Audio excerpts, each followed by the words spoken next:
Olá, vamos repetir o nosso vídeo, a nossa aula sobre inabilitação do concorrente. Essa aula gerou uma dificuldade na apresentação dela ontem ao vivo, aí nós estamos regravando para que você possa assisti-la e entender a questão. A questão importante de você entender na inabilitação do concorrente é você observar que você precisa conhecer detidamente os termos do edital. O que é inabilitação? Primeiro vamos conceituar o que é inabilitação. Inabilitação é você excluir do processo licitatório, excluir da participação na licitação uma outra empresa concorrente a você. Obviamente que você, estando inabilitado, é porque você não preenche algum requisito da licitação. Então, a empresa inabilitada, a concorrente inabilitada, ela não pode oferecer preço, ela não pode permanecer na licitação.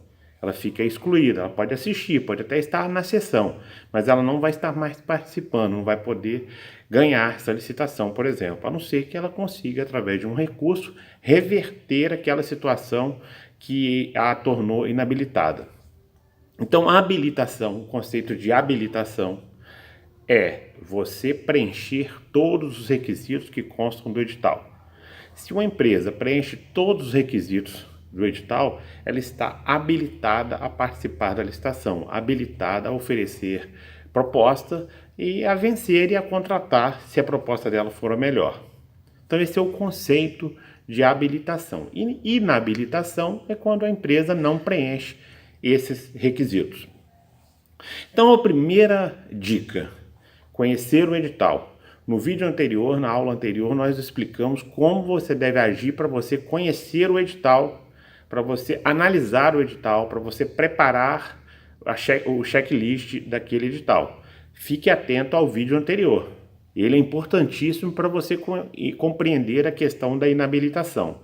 Então estude o edital, vá para a licitação preparado, vá para a licitação em condições de participar, em condições de ganhar, em condições de ser a melhor proposta e estar mais preparado. Você chegar na licitação, para na hora da licitação você compreender os itens, obviamente que a sua chance de derrubar o adversário, de inabilitar o concorrente, é muito menor.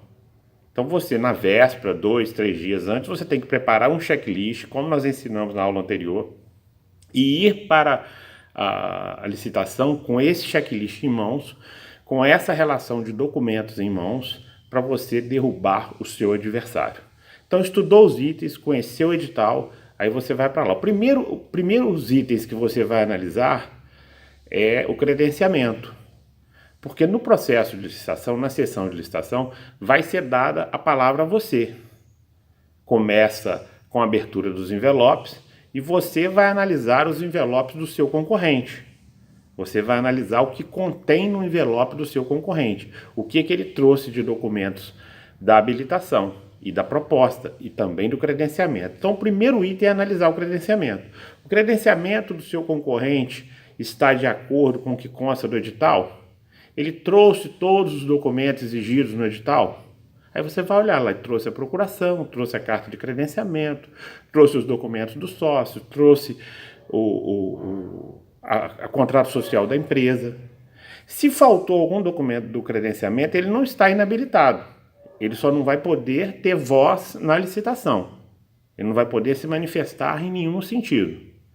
Isso não o inabilita, mas é importante você já analisar esse documento do credenciamento. Porque, inclusive, se você tiver pendente algum documento e ele perceber, se ele não está credenciado, ele não pode se manifestar. Você já começa com um ponto positivo a seu favor. E depois você vai analisar o envelope contendo a habilitação da empresa, contendo os itens da habilitação. Por isso que você precisa conhecer o edital. Você vai estar com o edital na mão lá, mas você vai analisar cada um dos itens. É importante que todos esses itens que você for analisando, você vai anotando. Você tem que levar papel e caneta para você fazer essas anotações. Estou ensinando a coisa como ela funciona na prática. Aí você analisou, anotou e no momento certo, na oportunidade correta, o presidente da licitação ou o pregoeiro vão lhe conceder a palavra para você se manifestar. E você vai estar lá com todos os itens relacionados que você anotou, que você observou, e você vai dizer, ó, estão faltando esses documentos. A empresa, eu peço a inabilitação da empresa. O que é mais importante de você analisar quando você observa a habilitação do seu concorrente? Primeiro, eu tomo uma primeira providência. Quando ele traz o contrato social, eu já anoto o CNPJ que consta no contrato social. O CNPJ tem que ser o mesmo em todos os documentos. Ele não pode trazer o CNPJ numa certidão da matriz e o CNPJ da filial em outro documento. Não pode. Todas as certidões têm que conter o mesmo CNPJ, independente de ser matriz ou filial. Questione isso. Se não for acatado, você vai recorrer. Então, analisar o CNPJ é a primeira coisa que você tem que analisar. Depois você vai analisar a validade das certidões. E tem um macete interessante em relação à validade. Geralmente, as certidões têm o prazo de 90 dias.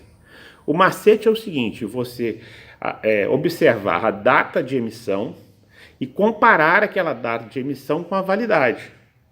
Se, em regra, o prazo é de 90 dias, você não pode ter uma data de emissão maior que 90 dias em relação à validade.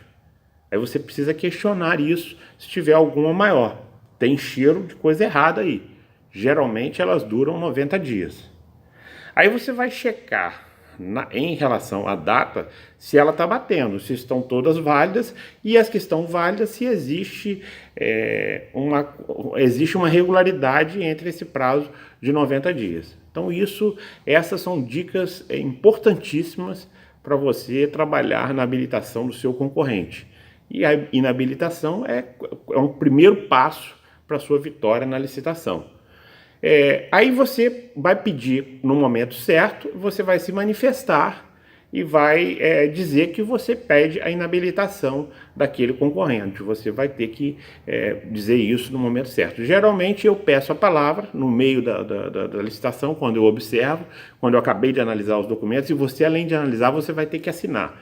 E uma dúvida que surge é se os documentos que estão incorretos, se eu, como concorrente, tenho que assinar. Sim, a assinatura é obrigatória, independente de você concordar ou não com aquele documento. Você tem que assinar o envelope do concorrente e todos os documentos que ele trouxer para a licitação.